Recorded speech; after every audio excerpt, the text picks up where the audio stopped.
నిన్న చెప్తున్నాడు ముఖ్యమంత్రి, నేను ఈ చెర్ల ఉన్న ఈ చెర్ల పొంట ఉన్న కొన్ని బిల్డింగ్లను బ్లాక్ చేసిన, వాటికి రిజిస్ట్రేషన్లు బంద్ చేయించిన, వాటికి ఇప్పుడు వాల్యూ జీరో ఉన్నది, జీరో వాల్యూ అయిపోయింది అది అని మాట్లాడుతుండు. ముఖ్యమంత్రి గారు ఒకటి గుర్తుపెట్టుకోండి, జీరో వాల్యూ అయ్యింది ఆ బిల్డింగ్లకు అపార్ట్మెంట్లకు కాదు, జీరో వాల్యూ అయ్యింది ముఖ్యమంత్రి మాటకు, నీ ముఖానికి జీరో వాల్యూ ఇవాళ ఈ రాష్ట్రంలో ఉన్నది. నిన్నెవడు నమ్ముతలేడు, ఇవాళ ఈ రాష్ట్రంలో ఒక్క మనిషి కూడా నిన్ను నమ్ముతలేడు. నిన్న చెప్తుండు ముఖ్యమంత్రి, నేను రుణమాఫీ చేసినా అనుకుంటున్నా, నేను రైతు బంద్ వేసినా అనుకుంటున్నా, వేసినో లేదో నాకు తెలియదు, పడ్డదో లేదో నాకు తెలియదు, మరి నువ్వెందుకు పికనికా?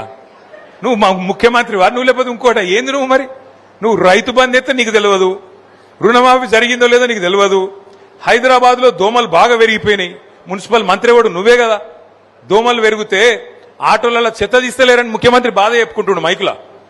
ముఖ్యమంత్రి నువ్వు గట్లా మాట్లాడచ్చునా? ఏం మాటలు అవి? ఒక్కటన్నా సక్కని మాట ఉన్నదా? నీ నోట్లకెళ్ళి వచ్చే ఒక్క మాటకు విలువ ఉన్నదా?